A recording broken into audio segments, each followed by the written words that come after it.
Hi, I'm Elizabeth with Logic Walk.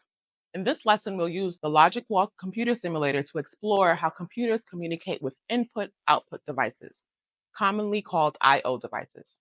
But first, let's review what happens when you connect an I/O device to a computer. When you plug in an I/O device, it gains access to a small portion of the computer's memory. This shared memory lets both the computer and the device read and write information. Here's how communication works. When the computer wants to send a message, it writes the message to the shared memory cells and signals the I/O device that the message is ready. Similarly, when the I/O device has a message for the computer, it writes the message into a shared memory and signals the computer to read it. This simple process of using shared memory and signaling enables efficient two-way communication between the computer and its I/O devices. Before we see the process in action, let's review the different parts of the simulator and what the program is designed to do.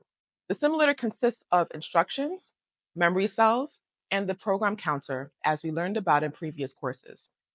These three sections make up the computer, which we'll call Computer A. And this bottom section in orange makes up the display, which we will call Display A. We're about to run a program that instructs the computer to write characters on the display. Here's a step-by-step breakdown of the instructions. The first three instructions shown in blue store the numbers 72, 105, and 46 into memory cells 10, 11, and 12. These numbers represent characters using the American Standard Code for Information Interchange, also known as ASCII. 72 represents capital H, 105 represents lowercase I, and 46 represents a period. Next, the computer writes the number 3 into memory cell 26. This tells the display to draw 3 characters, one for each number stored in cells 10, 11, and 12. The computer then stores 1 into cell 27. This signals the display that the characters are ready to be printed. After these steps, the program jumps back to the beginning while the display prints the characters from cells 10, 11, and 12.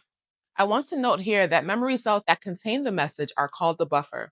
So cells 10, 11, and 12 are called the display buffer because they contain the message that the display will print. Finally, the display reads the values from cells 10, 11, and 12 and shows the characters capital H, I, and the period on the screen. Let's open the simulator and run the program. I press next 3 times, and you can see the values 72, 105, and 46 appear in cells 10, 11, and 12. Then I click next one more time, and cell 26 shows a 3. This tells the display to draw 3 characters. When I press next again, cell 27 shows a 1, signaling the display that the characters are ready to be printed.